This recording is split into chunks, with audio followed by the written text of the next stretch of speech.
ऐसी ट्रिक आपको बताने जा रहा हूँ कि पेपर में आप क्वेश्चन देखते ही उसका आंसर बता दोगे कि उसका आंसर क्या होने वाला है। पेपर में जब भी ये क्वेश्चन आते हैं तो देखने में तो बहुत ज्यादा मुश्किल लगते हैं, लेकिन इनको करना बहुत ही ज्यादा आसान होता है अगर आप मेरे वाले तरीके को फॉलो करोगे तो। वीडियो स्किप करने की कोई भी जरूरत नहीं है, कोई भी रट्टिफिकेशन नहीं चलेगा, किसी भी तरीके की आपको मेथड्स वगैरह याद करने की जरूरत नहीं है, कोई भी फॉर्मूले याद करने की जरूरत नहीं है अगर ये वाली चीज समझ ली तो। हेलो एवरीवन, नमस्कार, स्वागत है आप सभी का अक्षवाट के यूट्यूब चैनल पर। तो आज की वीडियो में हम कंटिन्यू करेंगे क्वांटिटेटिव एप्टीट्यूड यानी कि मैथ्स की जो हमारी सीरीज चल रही है उसको। इसमें हम परसेंटेज वाले चैप्टर को कंप्लीट कर रहे हैं, यानी कि जो प्रतिशत के सवाल पेपर में आपसे पूछे जाते हैं उसके बारे में हम बात कर रहे थे। अभी तक हमने इसके बहुत सारे क्वेश्चंस देख लिए हैं जो आपको इससे पिछले वाली वीडियोस में मिल जाएंगे। वो सारी वीडियो सीरीज आपको अक्षवाट के इस यूट्यूब चैनल के ऊपर मिल जाएगी, जिसमें हमने इस चैप्टर से रिलेटेड कौन कौन से क्वेश्चन आपके बनते हैं पेपर में। ये वीडियो उन सभी बच्चों के लिए इंपॉर्टेंट होने वाली है जो किसी भी कंपटीशन एग्जाम की तैयारी कर रहे हैं, या फिर अगर आप किसी एंट्रेंस एग्जाम की तैयारी कर रहे हो तब भी आपके लिए वीडियो इंपॉर्टेंट होने वाली है।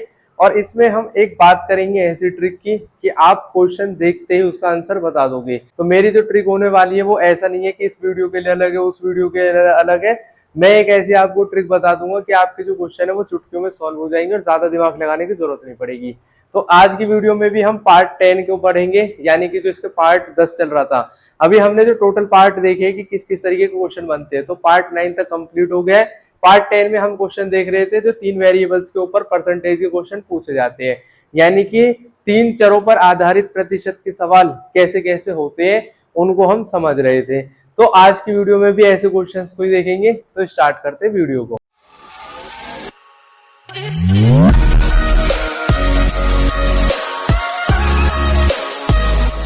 तो देखो, सबसे पहले हम समझ लेते हैं 3 चरों का मतलब होता क्या है, यानी कि वेरिएबल का मतलब होता क्या है। वेरिएबल का मतलब होता है ऐसी चीज जो चेंज होती रहती है, जिसकी वैल्यू कांस्टेंट नहीं रहती है, जैसे इसको हम चर बोलते हैं। अगर मैं बिल्कुल सिंपल भाषा में आपको समझाऊं तो इसमें क्या होगा, इसमें जो क्वेश्चन पूछे जाएंगे वो 3 चीजों के ऊपर होंगे। जैसे कि वॉल्यूम के ऊपर ज्यादातर क्वेश्चन बनते हैं। वॉल्यूम का मतलब क्या होता है, हिंदी में इसको बोलते हैं आयतन, ठीक है।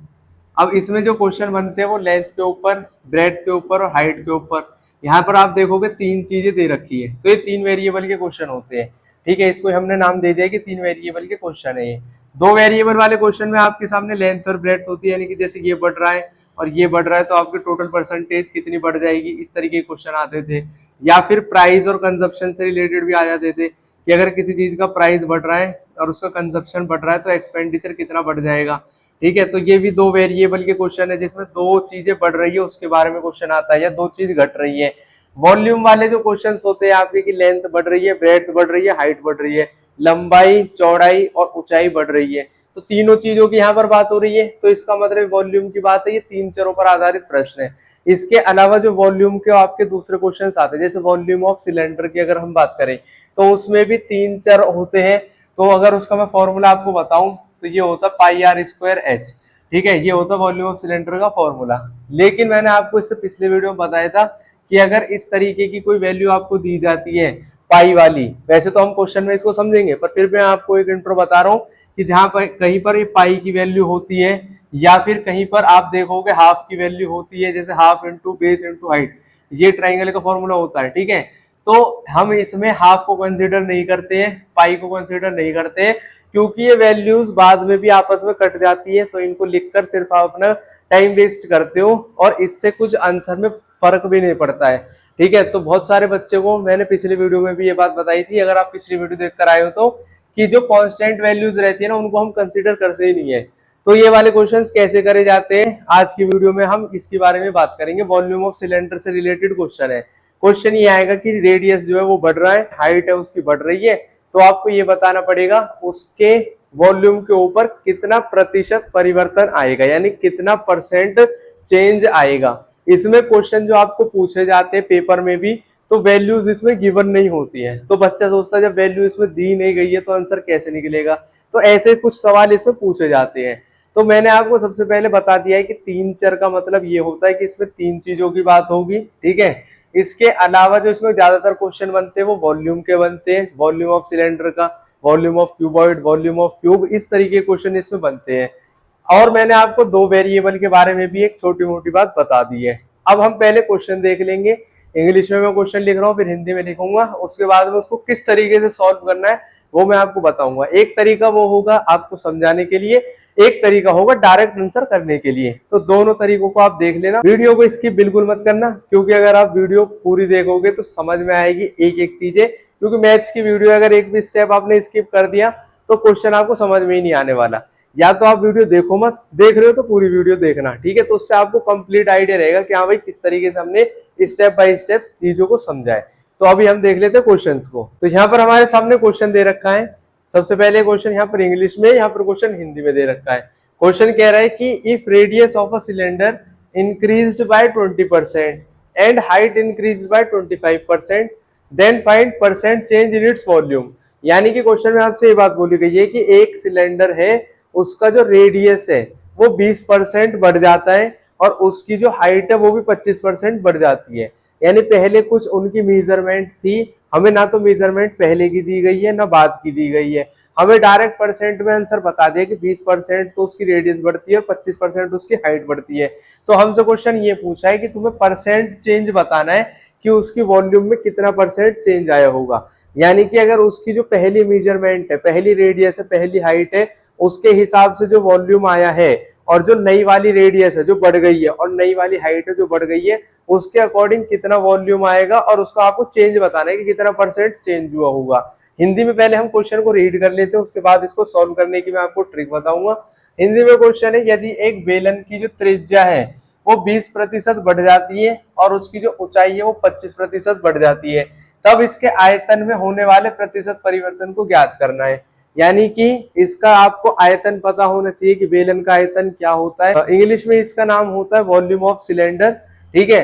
तो अगर आपको फॉर्मूला पता होगा तो उसके बाद में आप इस तरीके के क्वेश्चंस कर लोगे। मैंने आपको जिस जिस वीडियो में जो क्वेश्चन करवाए हैं शेप से रिलेटेड, तो हर एक वीडियो में उनके फॉर्मूले बताए हैं, वो सारी वीडियोस में आपको साथ साथ में फॉर्मूले लिखे हुए दिख जाएंगे, ठीक है। ये बेसिक से फॉर्मूले होते हैं जो आपको छठी, सातवीं, आठवीं क्लास में भी करवाए जाते हैं। और जब भी शेप्स वाले आपके जो क्वेश्चंस होते हैं तो उसमें इस तरीके के क्वेश्चंस आपको करवाए जाते थे छोटी क्लासों में भी, ठीक है। तो बहुत ही नॉर्मल सा होता है इसमें। अब कई कई किताबों में इन वाले क्वेश्चंस के लिए अलग अलग कई तरीके की ट्रिक आपको दे रखी है, लेकिन जो मैं आपको मेथड बताऊंगा, जो तरीका बताऊंगा, जो ट्रिक बताऊंगा, उससे आपको ज्यादा दिमाग लगाने की जरूरत नहीं पड़ेगी, ज्यादा आपका टाइम कंज्यूमिंग नहीं होगा वो फॉर्मेट, और वो आप एकदम से इस क्वेश्चन को कर लोगे। तो करना क्या है, सबसे पहले आपको ऐसे लिखना है। मैं इंग्लिश में इसको इसलिए लिख रहा हूं, आप चाहो तो हिंदी में लिख लेना। ऐसे अगर इंग्लिश में लिखोगे ना तो आपको समझ में ज्यादा अच्छे से आएगा, ठीक है, क्योंकि उसको शॉर्ट में हम लिख देते हैं। जैसे यहाँ पर रेडियस के लिए हम आर लिख देंगे, हाइट के लिए हम एच लिख देंगे। हिंदी में क्या है, त्रिज्या के लिए हम क्या लिखेंगे, या फिर ऊंचाई के लिए आप ऊ लिखोगे, थोड़ा सा और सा लगता है लिखने में, लिख भी सकते हो, वैसे कोई दिक्कत वाली बात इसमें है नहीं। सबसे पहले हम इसका फॉर्मूला लिख लेंगे। वॉल्यूम ऑफ सिलेंडर होता क्या है, ठीक है, वॉल्यूम ऑफ सिलेंडर होता है पाई आर स्क्वायर एच, ठीक है, ये तो इसका फॉर्मूला है। यानी कि जो बेलन का आयतन है वो होता पाई आर स्क्वायर एच, ठीक है। यहाँ तक तो कोई दिक्कत है ही नहीं। मैंने आपको इससे पिछले वाले वीडियो में भी जब भी मेंसुरेशन के क्वेश्चन आपको करवाए थे ये बात बताई थी कि जो वैल्यूज कांस्टेंट रहती है, जैसे इसमें पाई है, पाई की वैल्यू 22/7 ही रहेगी, ठीक है, वो तो बढ़ती घटती है ही नहीं। इसके अलावा जैसे एरिया ऑफ ट्राइंगल होता है half into base into height, ठीक है, तो इसमें हाफ की जो वैल्यू है ये चेंज होती नहीं है, हाफ तो हाफ ही रहेगा। तो जब कभी भी इस तरीके की कांस्टेंट वैल्यू आपको पता है फॉर्मूले में है तो उसको आप भूल जाओ, ठीक है। तो जब हम इस वाले क्वेश्चन को करेंगे तो हम अभी के लिए पाई को भूल जाएंगे। वैसे जो इसका फॉर्मूला रहता है वो पाई आर स्क्वायर एच रहता है, लेकिन जब हम इसको सॉल्व करते हैं तो पाई से पाई कैंसिल हो जाएगा, तो इसको लिखने से सिर्फ टाइम वेस्ट होगा। आपको डायरेक्ट आंसर निकालना है, क्योंकि आपके स्टेप्स इसमें मायने नहीं रखते, क्वेश्चन करने का तरीका जो है वो मायने नहीं रखेगा, सिर्फ आंसर मायने रखेगा, ठीक है। तो हम क्या करेंगे, वॉल्यूम ऑफ सिलेंडर हमने लिख दिया आर स्क्वायर एच, ठीक। अब क्या है, मैं इसको इस वाली चीज को लेफ्ट साइड पे लिख रहा हूँ, इस वाली चीज को राइट साइड पे लिख रहा हूँ। क्यों लिख रहा हूँ, क्वेश्चन करने में आसानी रहेगी इसलिए।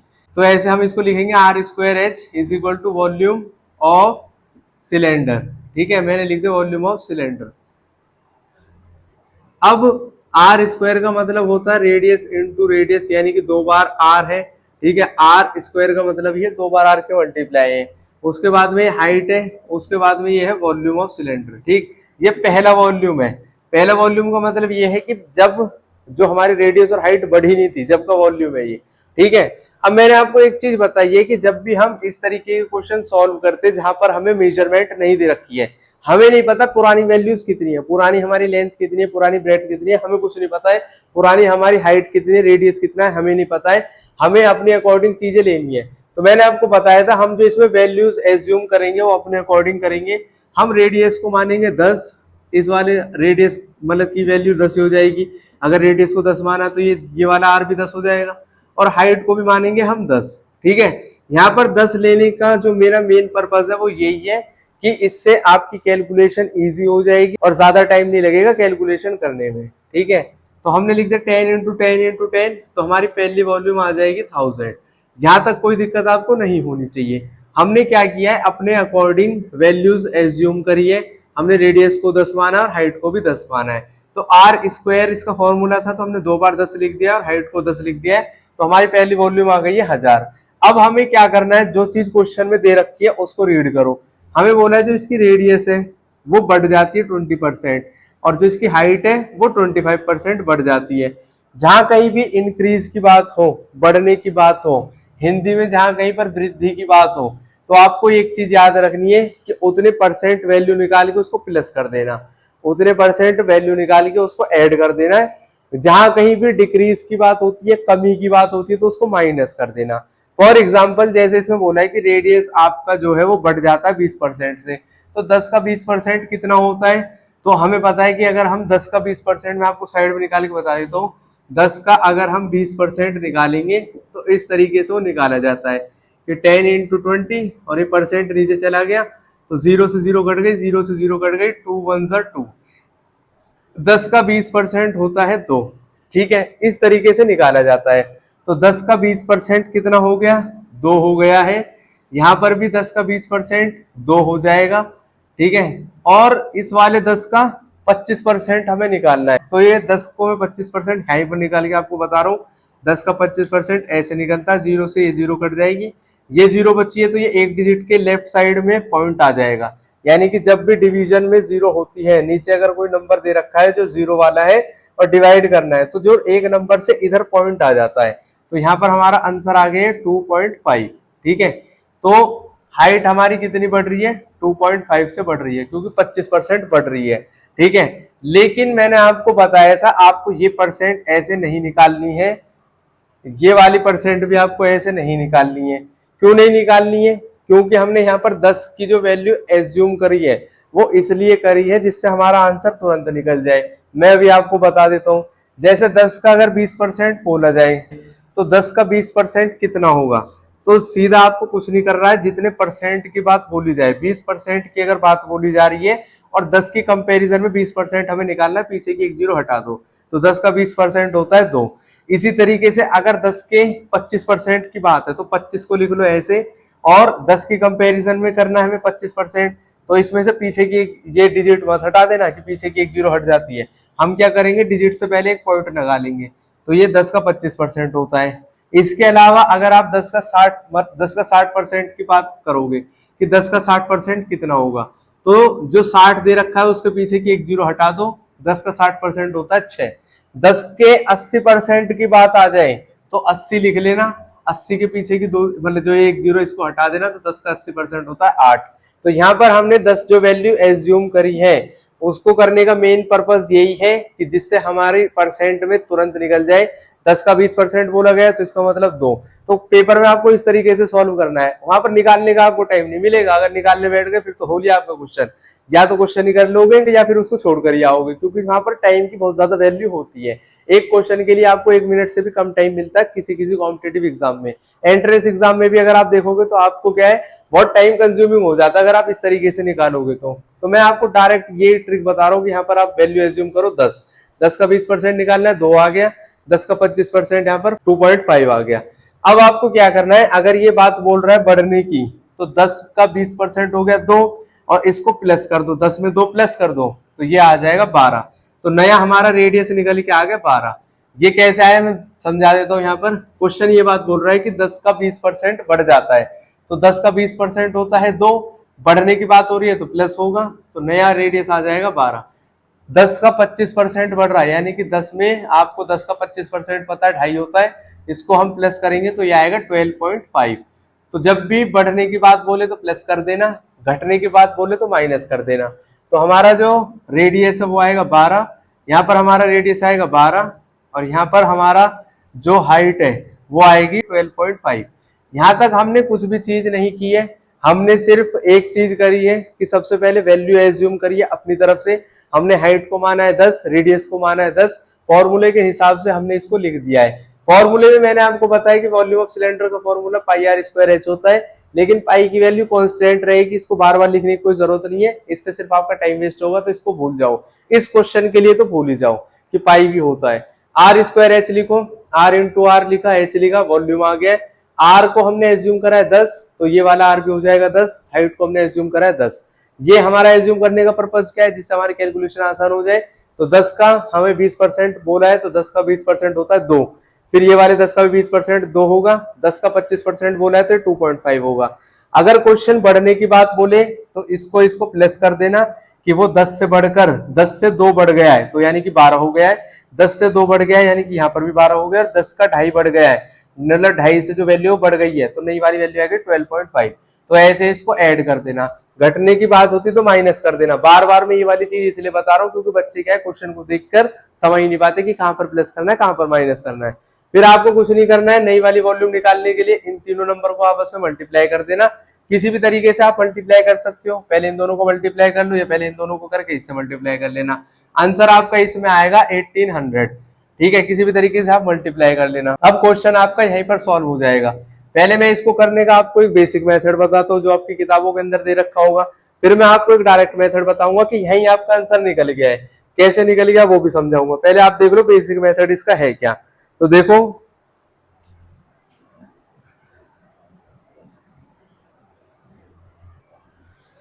जैसे यहाँ पर हमारी वैल्यू आई है 1800, नई जो वॉल्यूम आई है वो आई है 1800।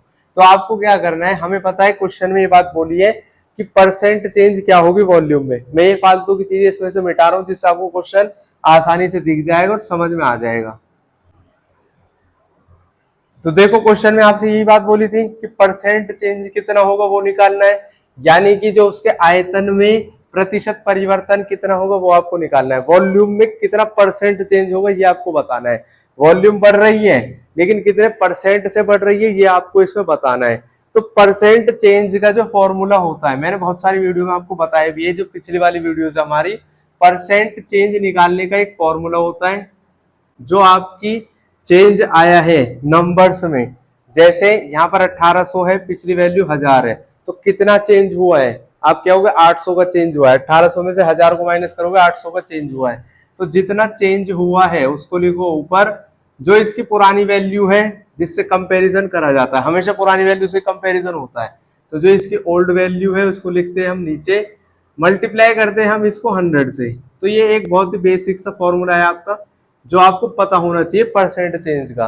कभी कभी पेपर में इससे रिलेटेड डायरेक्ट क्वेश्चन भी आपको दे दिए जाते हैं कि कोई किसी बच्चे के मार्क्स है, पहले के मार्क्स आपको दे दिए जाएंगे, नए वाले मार्क्स आपको दे दिए जाएंगे और बोला जाएगा कितना परसेंट चेंज आया है, या फिर किसी जो पर्सन है उसका वेट दे दिया जाएगा कि बॉडी वेट में कितना परसेंट चेंज आया है, या फिर बहुत सारे क्वेश्चन इस तरीके से बन जाते हैं। तो आपको कुछ नहीं करना है, परसेंट चेंज निकालने के लिए चेंज को ऊपर लिख लेना, पुरानी वैल्यू को नीचे लिख लेना, 100 से मल्टीप्लाई कर देना परसेंट में करने के लिए। तो ये तो फॉर्मूला हो गया। अगर हम इस वाले क्वेश्चन को इस फॉर्मूले से करेंगे तो कैसे करेंगे, हमें क्या करना है, जो चेंज है पहले वो बताना है। तो अगर कोई चीज 1800 हो गई है, पहले वो चीज 1000 थी, तो आप बताओ कितने का चेंज आया। तो अगर मैं यहाँ पर बताऊं आपको 1800 में से आप 1000 को माइनस करोगे तो चेंज आया है 800 का, तो आप बोलोगे जो चेंज है वो 800 का हो गया है। ठीक है, चेंज आया है इसमें 800 का। अब तो हमारा जो चेंज है उसको हम ऊपर लिख लेंगे 800। पुरानी वैल्यू कितनी है, पुरानी वैल्यू 1000, यानी पुरानी वॉल्यूम है हमारी 1000। 1000 को नीचे लिखेंगे, परसेंट में चेंज करने के लिए 100 से मल्टीप्लाई करेंगे। ये 2 जीरो से ये वाली 2 जीरो कैंसिल हो जाएगी, ये 1 जीरो से ये 1 जीरो कैंसिल हो जाएगी, आंसर आया 80%। तो आपका जो परसेंट चेंज है वॉल्यूम में वो 80% है, यानी वॉल्यूम 80% बढ़ जाती है। लिख भी लो इसको, वॉल्यूम increases by 80%, या वॉल्यूम विल इंक्रीज। क्वेश्चन दे रखा है find percent change in its volume,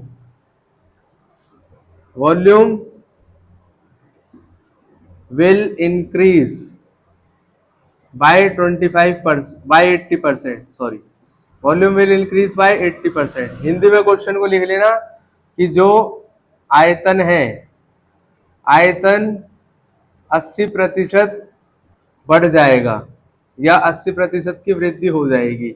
तो बेलन के आयतन में 80% की वृद्धि हो जाएगी, वॉल्यूम जो है सिलेंडर का वो 80% बढ़ जाएगा।